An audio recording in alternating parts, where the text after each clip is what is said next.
মহতারাম, ওই দেশে রাজতন্ত্র চালু আছে, তার বিরুদ্ধে কয়টি কথা বলেছেন? ওখানে মহিলারা এখন ড্রাইভিং করছে, মহিলাদেরকে শপিং মলে ম্যানেজার বানানো হচ্ছে, মহিলাদেরকে টেনে টেনে ঘর থেকে বের করে ফেলা হচ্ছে, ওখানে সিনেমা হল খোলা হয়েছে। সে বিষয়ে সৌদি সরকারের বিরুদ্ধে আপনি কয়টি কথা বলেছেন? আচ্ছা, যাই হোক, আমি এবার সংক্ষেপে বলি, যেহেতু সময় বেশি হয়ে গেছে কিছুটা। এখানে যেটা আমরা বলতে যাচ্ছি, ভাই যেটা প্রশ্ন করেছেন যে প্রথমত রাজতন্ত্রের ব্যাপারে ইসলামের দৃষ্টিভঙ্গিটা আসলে কি, এবং ওনার যেটা প্রশ্ন যে আলেমরা রাজতন্ত্রের বিরুদ্ধে কেন কথা বলে না, এই কথাটা তো উনি বলতে চেয়েছেন। আচ্ছা, যাই হোক, হ্যাঁ আমি জানি কারা বলতে চেয়েছে। বিশেষ একটা মতদর্শের লোকেরা যারা মনে করে যে ভোটের মাধ্যমে তারা ক্ষমতা দখল করবেন, যারা হরতাল মিছিল মিটিং দ্বারা রাষ্ট্র পরিবর্তন করবেন, সংবিধানে আল্লাহর বিধান চালু করবেন, তাদের মুখ থেকে এই জাতীয় কথা আমরা শুনতে পাই। আর ব্যাখ্যা দরকার আছে? মনে হয় না। তারাই জাতীয় কথা বলে থাকেন যে রাজতন্ত্র, এটা কেন ওনারা রাজতন্ত্রের বিরুদ্ধে কথা বলেন না, রাজতন্ত্র এত জঘন্য, এই সেই। প্রিয় ভাইরা আমার, প্রথম কথা হচ্ছে ইসলামের আসলে দৃষ্টিভঙ্গিটা কি? রাজতন্ত্রের ব্যাপারে ইসলাম কি আসলে নিষিদ্ধ? ইসলামের দৃষ্টিতে রাজতন্ত্র নিষিদ্ধ নয়। কোন আলেম, ইমাম আবু হানিফা রাহিমাহুল্লাহ থেকে শুরু করে ইমাম আবু হানিফা, ইমাম শাফিঈ, ইমাম মালিক, ইমাম আহমদ বিন হাম্বল সহকারে পূর্ব সাহাবদের মধ্যে কোন আলেমের কোন যদি ফতোয়া থাকে যে রাজতন্ত্র হারাম, সেটা আমাদেরকে পেশ করতে পারে।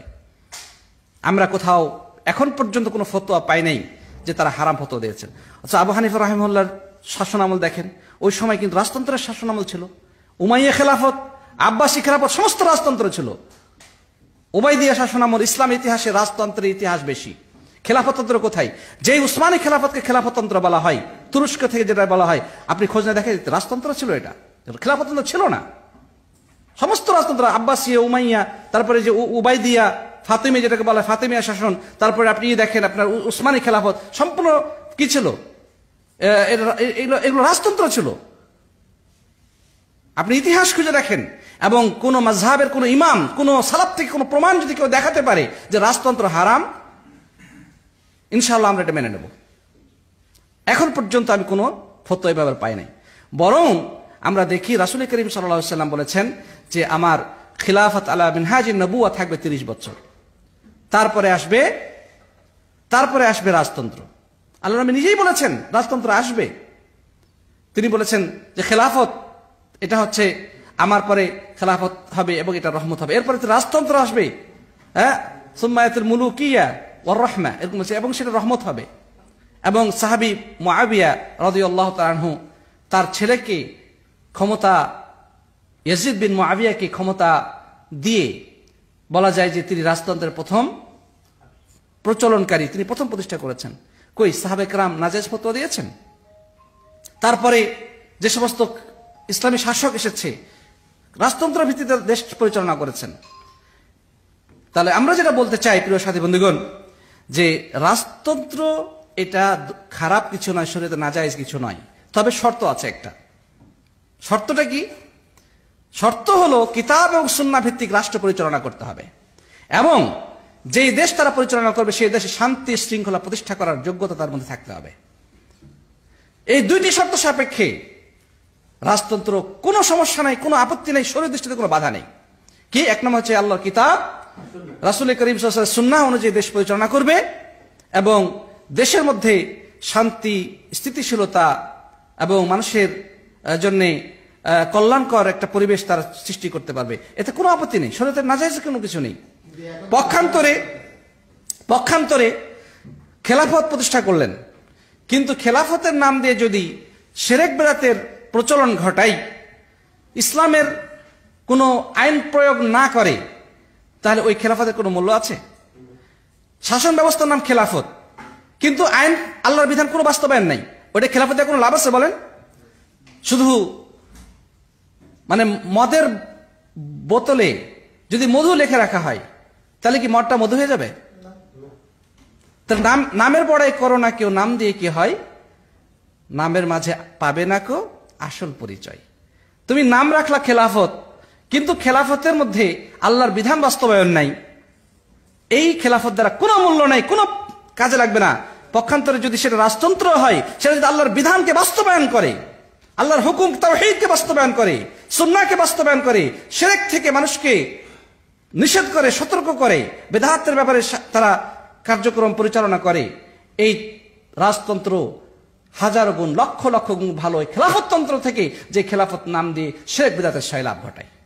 আপনি যে উসমানী খেলাফতের কথা চিন্তা করে দেখেন, যারা খেলাফত করেন, ওই খেলাফতে কি ছিল, তাদের ইতিহাস আপনি করে দেখেন, কত নোংরাভাবে রাষ্ট্র পরিচালনা করতো, শিরক এবং বিদআতের সয়লাভ ঘটিয়ে দিয়েছে তারা। মদিনাকে আপনি দেখেন, মদিনাতে কত ধরনের তারা বিদআতকে প্রতিষ্ঠা করেছিল, কত শিরকি কার্যক্রম তারা প্রতিষ্ঠা করেছিল।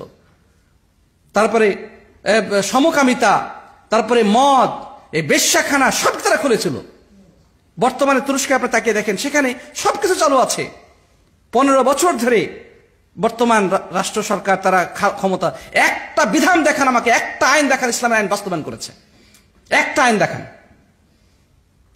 যেটা ইসলামের বিধান। নামাজ বাস্তবায়ন করেছে, পর্দা বাস্তবায়ন করেছে, কোন কেসাস এখন পর্যন্ত বাস্তবায়ন করেছে, কোন একটি মদের দোকান বন্ধ করেছে, কোন বেশ্যাখানা বন্ধ করেছে, কোন বার বন্ধ করেছে?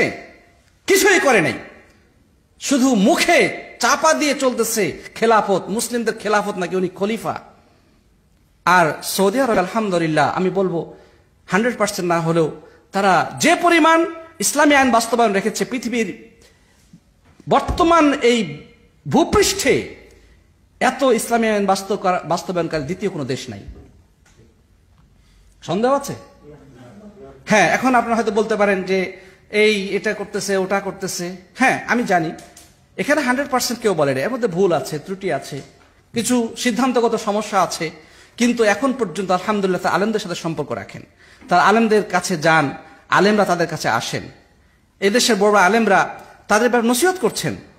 হ্যাঁ, অনেক বিষয়ে তারা নসিহত করছেন, তাদের সাথে দেখা করেছেন, দেখা করে তাদেরকে নসিহত করেছেন। এবং ইসলামের রীতি এটাই, কথা বোঝা গেছে কিনা? ইসলামের রীতি হচ্ছে এটাই যে আলেম শ্রেণী, যারা যোগ্য আলেম, তারা শাসকের সাথে দেখা করবে, তাকে নসিহত করবে, পরামর্শ দিবে। তারা মিম্বার গরম করবে না, রাস্তায় মিছিল মিটিং করবে না, হইচই করবে না, হরতাল অবরোধ দিয়ে মানুষের ক্ষতি করবে না। এটা ইসলামের রীতি নয়। তথাকথিত আব্রাহাম লিঙ্কনের গণতন্ত্র এগুলোকে বোঝাতে, ইসলাম বোঝাতে দেয় না। ইসলামের নীতি হচ্ছে সবুর করো, ধৈর্য ধারণ করো, এবং আলেমরা তাকে যথাসম্ভব নসিহত করবে, তার কাছে বলবে, তাকে বুঝাবে। ইমাম মুহাম্মদ ইবনে উসাইমিন রাহিমাহুল্লাহ কে একবার এক প্রশ্নকারী প্রশ্ন করলেন যে শেখ, এই যে এই দেশে অনেক কিছু ঘটতেছে, এই সেই, তা আপনারা নিষেধ করেন না, আপনারা এটা প্রতিবাদ করেন না? উনি বললেন, আমরা প্রতিবাদ করি না, তোমাকে কে বলেছে? এটা কে বলেছে তোমাকে? আমরা তার বাড়িতে যাই, দেখা করি, তাকে নসিহত করি, তাকে উপদেশ দেই। এখন আমরা তার জন্য দোয়া করি যে আল্লাহ যেন তাকে হেদায়েত করেন, যেন তাকে সঠিক পথ দেখান, তাকে আমরা বলে দিই, আমার দায়িত্ব এটা। কথা বোঝা গেছে কিনা? রেডিওতে, টেলিভিশনে আলেমরা ফতোয়া জিজ্ঞাসা করে সঠিক তারা বলে যে এটা হারাম এবং নাজায়েজ। এদেশে যে সমস্ত হারাম কাজ আছে, এদেশে আলেমরা কার্পণ্য করেন না, তারা বলেন। যারা বলে যে না, ইনারা শুধু মানে এরা সৌদি আরবের রাজতন্ত্রের গোলাম, এই কথাটা তারা কিন্তু বলে। ঠিক না বে ঠিক? আমরা বলবো যে এটা জঘন্য মিথ্যাচার এবং এটা এক প্রকার কুধারণা ছাড়া অন্য কিছু নয়। এদেশের বড় মুফতি সিনেমার বিরুদ্ধে স্পষ্ট বক্তব্য দিয়েছে, নাজায়েজ এবং হারাম। এদেশের ধূমপান চলে, ধূমপানের বিরুদ্ধে স্পষ্ট বক্তব্য আছে, নাজায়েজ, হারাম। এই সিনেমা হল প্রতিষ্ঠা স্পষ্ট হারাম, নাজায়েজ, এটা আলেমগুলো স্পষ্ট ফতোয়া দিয়েছেন। এই সমস্ত কনসার্ট যেগুলো হয় হারাম এবং নাজায়েজ, সুদি কারবার নাজায়েজ। হ্যাঁ, যেটা নাজায়েজ, নাজায়েজ বলতে আলেমদের পক্ষ থেকে কোনো আপত্তি নাই। কথা বোঝা গেছে কিনা? যারা বলতেছে এখন গাড়ি, বলছে মহিলাদেরকে টেনে টেনে নাকি নিয়ে আসছে, মহিলা থেকে বাইরে বের করার চেষ্টা করা হচ্ছে, এটা বলতেছে কিনা? সেদিন আমি একটা ভিডিওতে শুনলাম যে মহিলাদেরকে টেনে টেনে নাকি, এটা আর এক প্রকার মিথ্যাচার।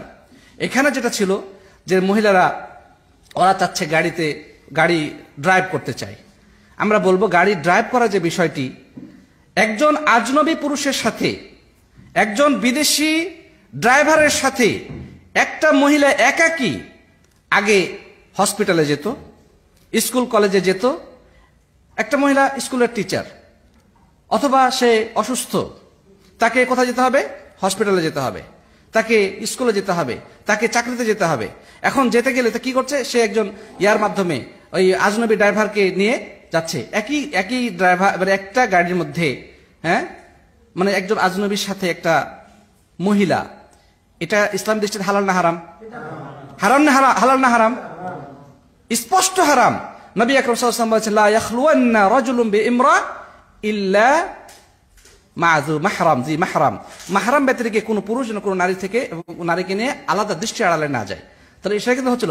তার পরিবর্তে এখন একজন মহিলা, সে যদি পূর্ণ বোরকা পরে, হ্যাঁ, পূর্ণ ভালো কাঁচে ঘেরা একটা গাড়ি নিয়ে যদি সে নিজে ড্রাইভ করে স্কুল পর্যন্ত যায়, হসপিটাল পর্যন্ত যায়, এটা কি নাজায়েজ কাজ? বরঞ্চ আল্লামা আলবানী রাহিমাহুল্লাহ, যিনি এটা উল্লেখ করেছেন, এই ফতোয়া আসার আগেই গাড়ি ড্রাইভ, মহিলাদের সৌদিতে মহিলাদের গাড়ি ড্রাইভ করার আগে, বহু আগে তিনি ফতোয়া দিয়েছেন যে প্রয়োজনে মহিলা গাড়ি চালাতে পারে, কোনো সমস্যা নেই, তবে শর্ত হচ্ছে পর্দা রক্ষা করতে হবে। কি রক্ষা করতে হবে? পর্দা রক্ষা করতে। দূরে সফরে গেলে অবশ্যই মাহরাম সাথে থাকতে হবে। সফরে গেলে মাহরাম পুরুষ সাথে থাকতে হবে, কারণ মহিলাদের মাহরাম ব্যতিরেকে দূরে যাওয়া না যায়। তবে আশপাশে, হ্যাঁ, শহরের ভিতরে যেতে পারে, কোনো সমস্যা নেই। পরপুরুষের থেকে গাড়ির মধ্যে যাওয়াটা বেশি নিরাপত্তার জন্য। কথা বুঝে গেছে? তার মানে এটা ভুল, অনেক অন্যায় হবে না, সেটা অন্যায় হলে সেটা প্রতিরোধ করতে হবে, সেটা যেন করতে হবে।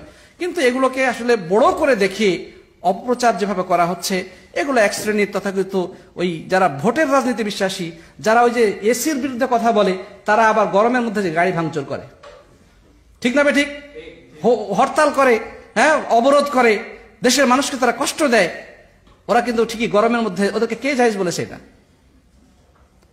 এদেশে তো আলহামদুলিল্লাহ সব জায়গাতে এসি আছে, এসি ছাড়া কিভাবে চলবে মানুষ? কথা বোঝা গেছে? তো এসি ওদের এত কেন? ওরা এসি ইউজ করে না? তারা এসি ইউজ করে না? তাদের বাসা বাড়িতে এসি নাই? তারা কি এদেশে যখন থাকে, ওই শ্রেণীর লোকেরা এদেশে থাকে, এসি বন্ধ করে গাড়ি চলাফেরা করে? এদের এসির দোষ আমি বুঝলাম নাই, মানে এসি এদের জন্য এত কেন হলো? এদের মাথা ব্যথার কারণ হলো কেন যে এসিতে বসে বক্তব্য দেয়?